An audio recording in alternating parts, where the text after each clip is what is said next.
it was too far. But he said, they want to try, let them try. They tried. When it's a calculated risk, you can take it. At night, after they tried their best and nothing works, Rasulullah again said, Inna qafiluna ghadan. Tomorrow we'll go back home. He said, yes, Ya Rasulullah. The narrator says, I saw Rasulullah smiling. Let them try. And if it doesn't work, then they will understand. They will not be blaming you all the time. Another way Rasulullah sallallahu alayhi wa sallam did, he came to the masjid one time, and as he entered the masjid, he looked at the qibla, and he sees a mucus, as if somebody either spit, or maybe, out of his nose, and he put it on the wall in the qibla. And you could see that the Prophet's face changed. There he goes, and he takes a rock. In another narration, he takes a piece of tree, a branch of tree, and he takes that mucus out and he cleans it until he thinks it's all the way clean. And he takes that mucus and he puts it inside the ground. And then he can see a group of youngsters sitting in the masjid. He comes to the masjid. He comes to these people and he says, who can bring me perfume? One of them stands up and he runs to the house, brings some perfume, and the Prophet takes the perfume, puts it on the wall. Now, until he's satisfied that the wall is clean and it's appropriate to be in the qibla. This is the qibla. It's not a place where we sit. It's not a place where we stretch even our feet unless we have to. Shafi'i radiallahu anhu, he was known not to stretch his feet in a specific direction, and it was not even the qibla. His students asked him, why not that side? He said, one of my teachers lived in that direction. Just 3 neighborhoods over. So Rasulullah was satisfied. He come back to those 5 or 6 Sahaba, the young Sahaba that were standing, and he goes, now he's angry and he's going to show them. أيكم يحب أن يعرض عنه الله? Who among you would like Allah subhanahu wa ta'ala to turn away from him? They say, oh, I'm feeling shy now. Can we please come advance to the front as much as possible? Brothers are coming from the back. Jazakumullah khair. تفتحوا في المجالس يفتح الله لكم. Make space for you, brothers. Allah will make space for you, inshallah, in this dunya and in the hereafter. And then he repeats it. Who among you would like Allah subhanahu wa ta'ala to turn away from him? And nobody answers. Our youth are extremely, our kids are intelligent, and we should treat them as intelligent. They will understand, and we should treat them like they understand. And that's what Rasulullah did. At third time, who among you likes Allah subhanahu wa ta'ala to turn away from him? And then one of them said, Ya Rasulullah, none of us. He said, when you come to pray and you face the qibla, Allah subhanahu wa ta'ala will face you between the qibla and you. So don't spit in front. This hadith was written in almost 4 Muslim books in different stories or parts of the story, but this is the whole story. Now, you think from that day on, he solved the problem himself, and this is the way that the Prophet would do sometimes. He solves the problem and he shows them how to solve it, and then he teaches them that this is wrong and you should never do it. Sometimes that's a way to do it. Umar ibn Sharif, he said, I was a young man. Another way. Join them with their interest. Because if they don't think that your interest is theirs, they probably will not listen. This person, this young man, he used to know a lot of poetry. He loved it, and it was known in Medina that he knows a lot of poetry, and he is always memorizing it, and he's always saying it. So Rasulullah saw him one time in the street, And Rasulullah driving his mule, and he says, come, would you like to ride behind me? Allah, riding behind Prophet Muhammad touching him. Of course. Yes, Ya Rasulullah. And he rides behind him. And he said, do you know some of the poetry of Umayyad ibn Salt? Umayyad ibn Salt used to say beautiful poetry even before Islam. Just about manners and good manners and these things. He says, yes, Ya Rasulullah. No, Rasulullah is asking me for something that I'm good at. So he gives him a couplet. So Rasulullah said, hey, that means give me another one. He kept saying that until I would give 100 of those couplets. And then he told me,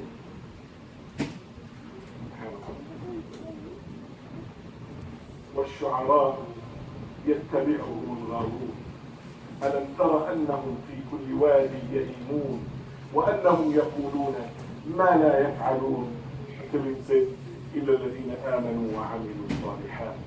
Poets, whoever is going always after poets, they will go astray because they're selling words for dollars.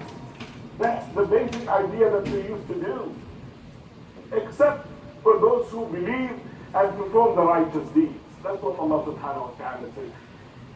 He said, I understood that Rasulullah is telling me, this is halal, poetry is halal, but choose. Choose the good interest. All our kids have interest. Choose the one that's halal, choose the part that's halal, do it in a halal. That's another way. Rasulullah sallallahu alayhi wa sallam raised, the Sahaba. So many different things. Rasulullah comes to Mecca and he opens it and he orders Bilal to go on top of the Kaaba after he destroyed all the idols, and go via Bilal to the top of the Kaaba and make the adhan. Bilal radiallahu anhu is saying the adhan on top of the Kaaba, and there's a group of young men. He's saying Allahu Akbar, and they're saying it, but they're saying it in a funny way, and they're laughing.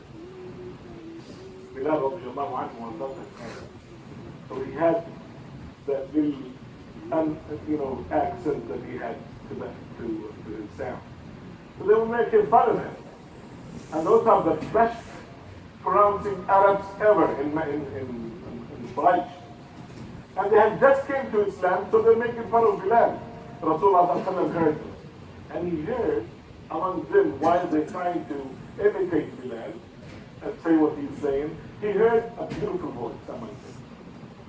So he said, bring me this man. And this young man comes, Abu Mahdura. He comes in and he knows now he's dead. The guy is victorious, he was dead, and I was making fun of his first man. Now he's going to kill me. Should I teach you the adhan? I'm killing him. Should I teach you the adhan? I've heard that you have a beautiful voice. And instead of being killed, yes, please, teach me the adhan. The Prophet stood in front of him and he said, just say what I'm saying. Allahu Akbar, Allahu Akbar, Allahu Akbar, Allahu Akbar. And Abu Mahdura is repeating. And Rasulullah is smiling as if he is encouraging him and telling him, you have a beautiful voice, you're saying it correctly. He said he kept saying that until I memorized the whole adhan and until I loved it. And then he told me, you know what? You are the mu'addin of Mecca from now on. In our time we have kids that we call them troublemakers. They're troublemakers because we are not fulfilling their interest, we are not fulfilling their abilities. We're boring because we're not giving them, we're not challenging their interest, their intelligence. If they know more than you, let them start and try. If you don't challenge their intelligence, then what they're doing, they're going to challenge your intelligence. The last example that I will give.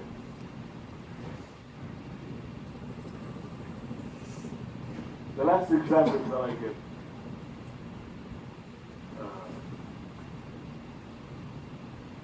the story of Sulaiman alayhi salam and Dawood.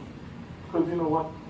Yes, us parents are most of the time right. Almost 99.999 of the time, my father was right. I mean, I just gave up at, I think, 14 years old. Every time I think my father is wrong and I'm right, it turns out he's right and I'm wrong. So I decided, I think it was 13 or 14 years old, I decided he's always right, and I just gave up from that. But every now and then, our children are right. They have a point, and we should follow them.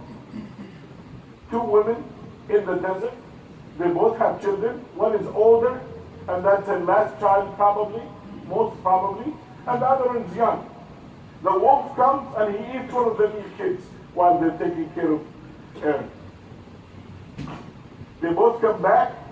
The older one's child is already been eaten. So she jumps on the other kid and she takes him and she says, "This is my kid." And she looks at the other woman, she tells her, "Your kid is dead. He's gone." So they fight, they go to Dawood alayhi salam.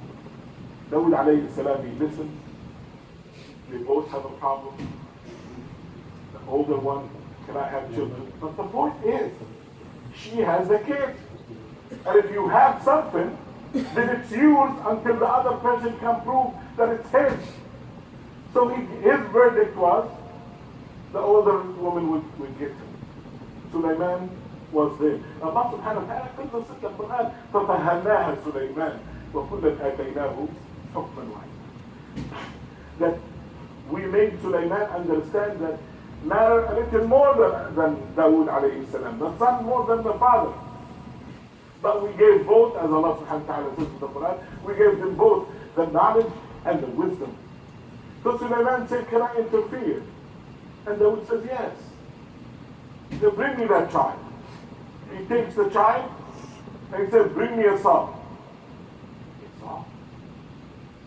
What are you going to do? He said, "I'm going to cut the child in 2 halves.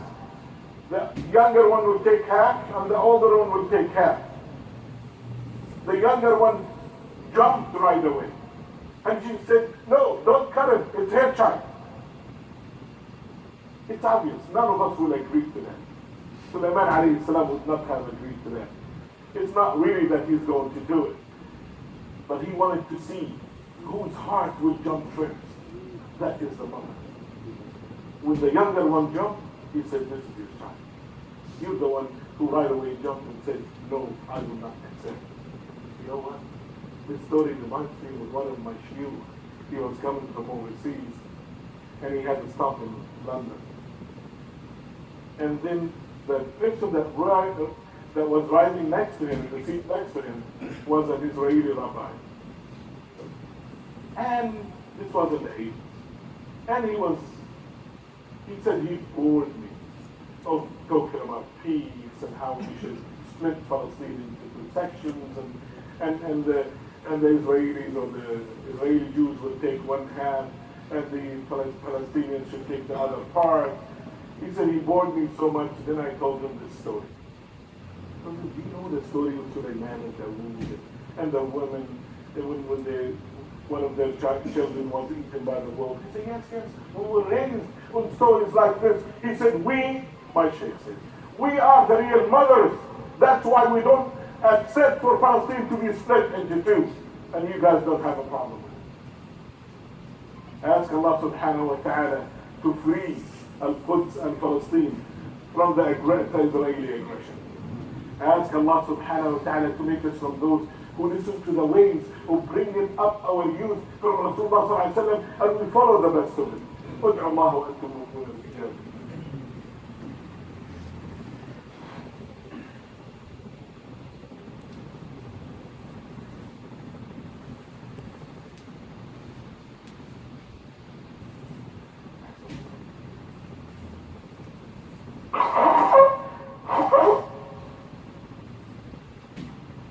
Alhamdulillah, wassalatu wassalamu ala rasulillah wa ala alihi wa sahbihi wa man walah. If we follow the sunnah of Rasulullah sallallahu alayhi wa sallam in raising the children, raising the youth, we should have very minimum problems. We'll always have problems with the kids. To the point that Imam al-Ghazali says, إِنَّ مِنَ الذُّنُوبِ ذُنُوبًا مَا لَا يُكَفِّرُهُ إِلَّا الْهَمُّ وَالْغَمُّ بِالْعِيَاذِ. There's bad deeds that we all acquire bad deeds here and there. That Allah subhanahu wa ta'ala will wipe them out with nothing. Nothing will wipe them out except our worries about our children and the difficulties that they put us through. So we all have these. But every time we go to Rasulullah sallallahu alayhi wa sallam hadith and the seerah, we have the solution. So we ask Allah subhanahu wa ta'ala to make us from those who actually go back and read the seerah of Rasulullah and the hadith of Rasulullah and follow the best of the ideas that we can understand from these hadiths. Today, I was told by MAC National. MAC is the Muslim Association of Canada. This masjid is one of their projects. We have 50 projects all over Canada, almost 50 projects. We have Masjid, we have schools, we have youth centers, I think 7 full-time schools. One of them is Olive Grove in Mississauga. Have been number one for a long time, mashallah.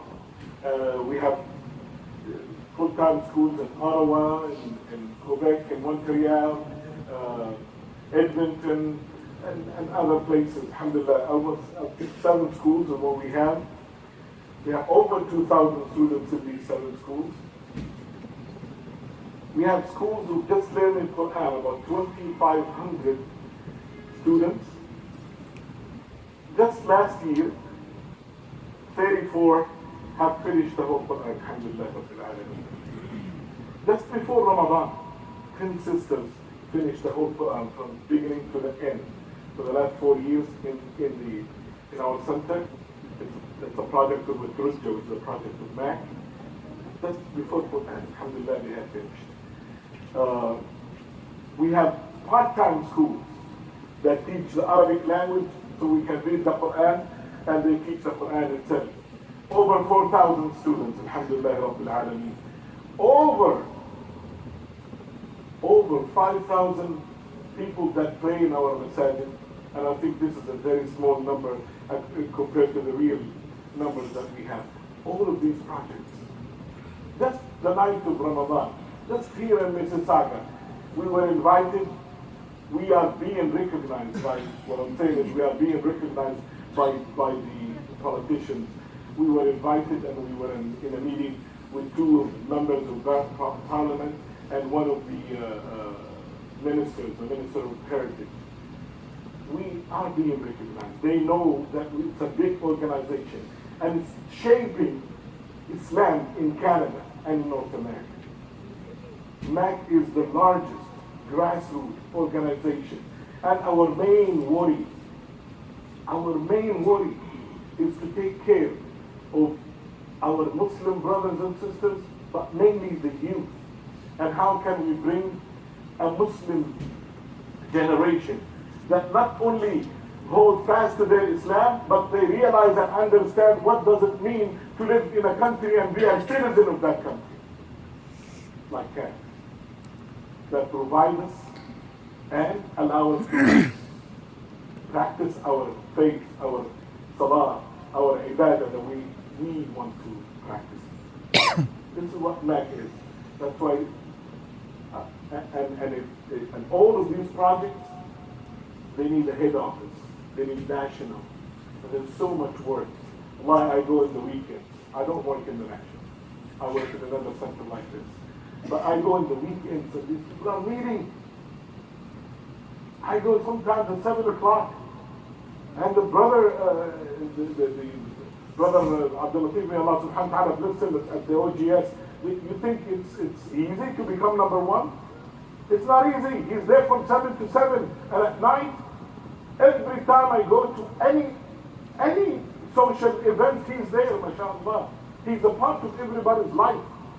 That's how we make this organization, and that's how we can make a difference. And we are making a difference, we will make a difference, and we will continue raising the children, raising the Muslims in North America, in Canada.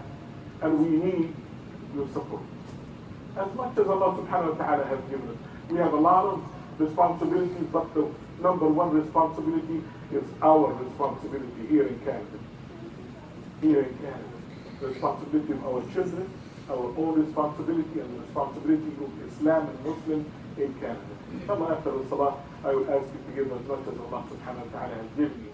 اللهم انصر الإسلام وأعز المسلمين وأذل الشرك والمشركين ودمر أعداءك أعداء الدين. ربنا هب لنا من أزواجنا وذرياتنا قرة أعين واجعلنا للمتقين إماما. اللهم اغفر لآبائنا وأمهاتنا كما ربونا صغارا. ربنا اجعلنا مقيم الصلاة ومن ذرياتنا. ربنا وتقبل دعاء. اللهم ارزقنا وأبناءنا الصحبة الصالحة.